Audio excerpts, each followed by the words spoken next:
Hey guys, Jenny here from Capturing the Crumbs. So this is my time-lapse video of day 4 of Acrylic April. As you can see, I'm just prepping the background.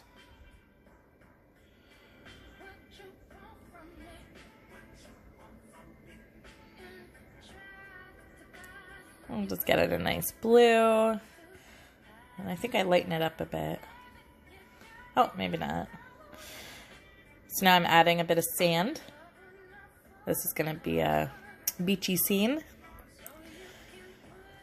The trick with acrylic, definitely you want to be blending it while it's all wet, or else it just starts streaky. And it is paint, so you can always fix it. As you can see, I go over this sand quite a bit just to get the color right. It's the first time I've ever painted a beach.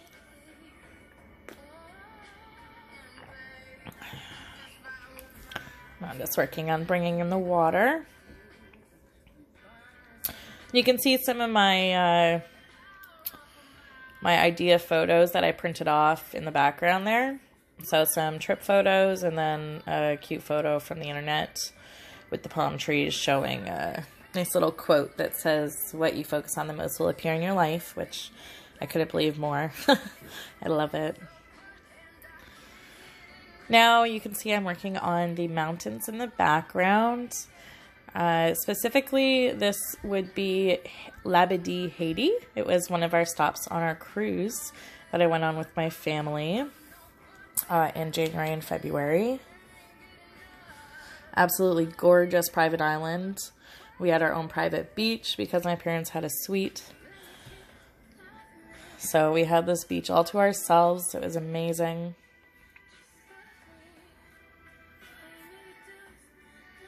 Again, I'm just working on trying to show the way the sun would hit it and playing with the depth of field there. Trying to add a bit of waves out in the water, but it's not flat. Making it look like water coming up on the beach was definitely hard for me to figure that out. But I did end up figuring it out, you'll see. At least good enough for my liking.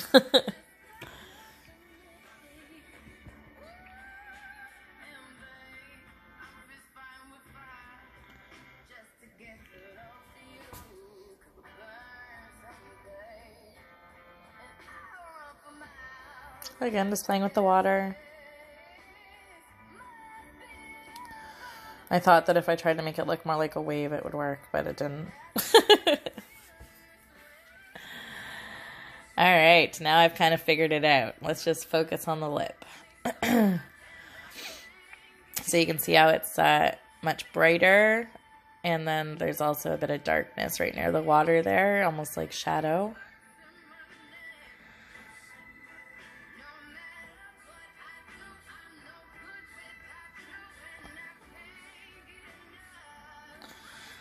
And it's too bad you cannot see outside because I was doing this at night.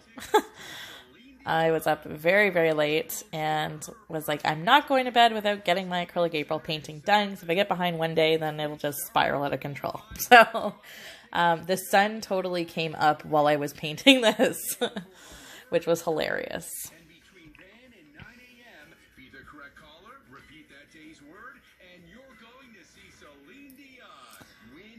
I'm still working on adding some depth into the water there. Blending it a bit more. Trick's just to have fun. Don't stress out too much. It's supposed to be relaxing. Just the right amount of stress. You can see what I'm using there for my paint. It's actually a bead container. That I had beads in before. I used to make bracelets. So I emptied them all out and tried using it for paint. So it doesn't have enough of an airtight close, so I won't be dumping tons of paint into it, but I will still continue to use it. I'll put a little bit of each color in there and use it like that because I like the idea of having the lid and keeping some of the air. That was a big downfall with the little cupcake pan because I forgot and left it out the one night and all the paints were hard and crusty on top. So that really sucked. So yeah, live and learn, live and learn.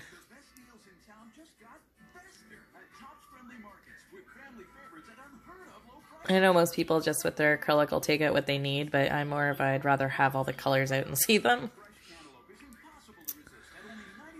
So now I'm just working on trying to make some of the mountains look farther away.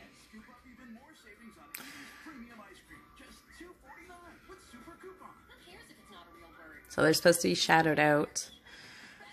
I did realize afterwards, though, that you can do that the other way around. You can actually make them lighter instead of darker. If you make them lighter, it also makes them look farther away.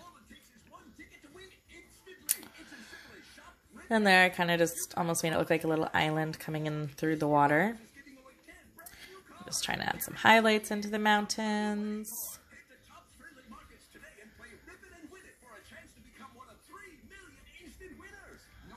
You can see that it's starting to come along. It's past that ugly stage. It's kind of pretty.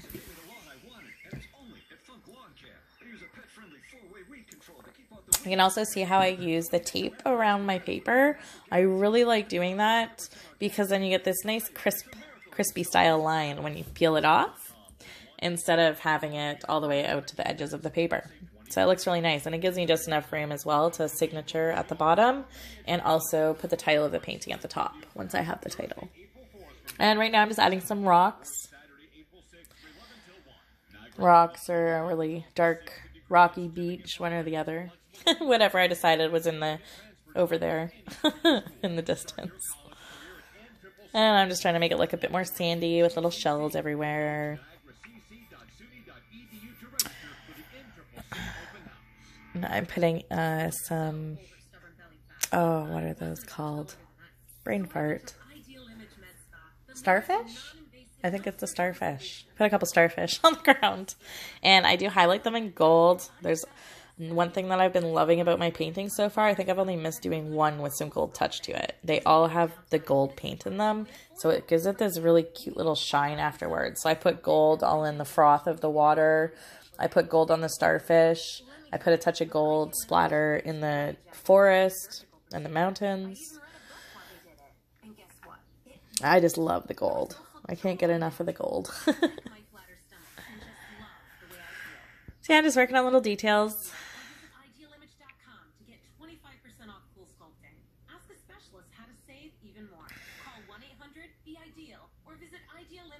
I really am loving this idea of the loose painting. I always stress so much. I think that's why I never really painted much, because I wanted it to look perfect.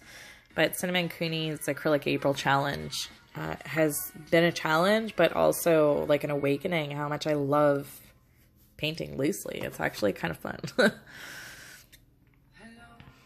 And if you don't follow her on YouTube, you totally have to. She rocks. She does all these tutorials. Tons and tons of tutorials. Right now she's doing a completely free 30-day challenge for Acrylic April.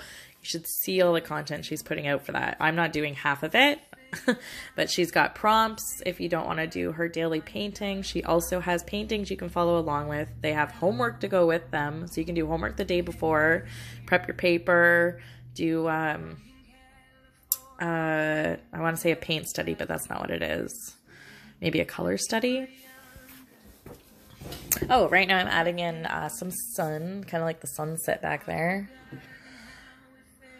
I wanted to add a bit of color in the background. The sky was kind of dull.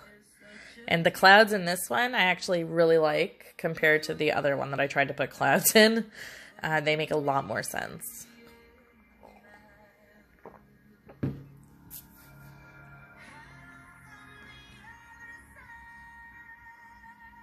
And if you guys are liking these videos, definitely like and subscribe.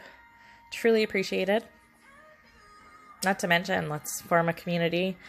I love chatting with people online. So drop me a comment and I'll definitely get back to you. And if you also do any sort of painting tutorials or photography tutorials, I love those. So drop them in the comments as well with your page and I will totally check it out and possibly subscribe back. Always looking for more stuff to learn and watch. So now I'm working on my palm tree because I love palm trees so much.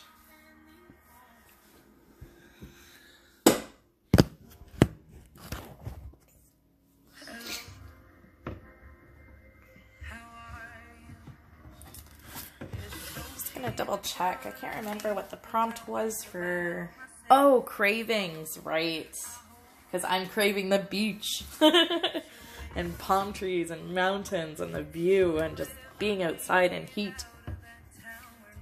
Yes, makes sense now. I think I'm actually going to maybe write on the back of all my paintings what the prompt was that prompted me to do that.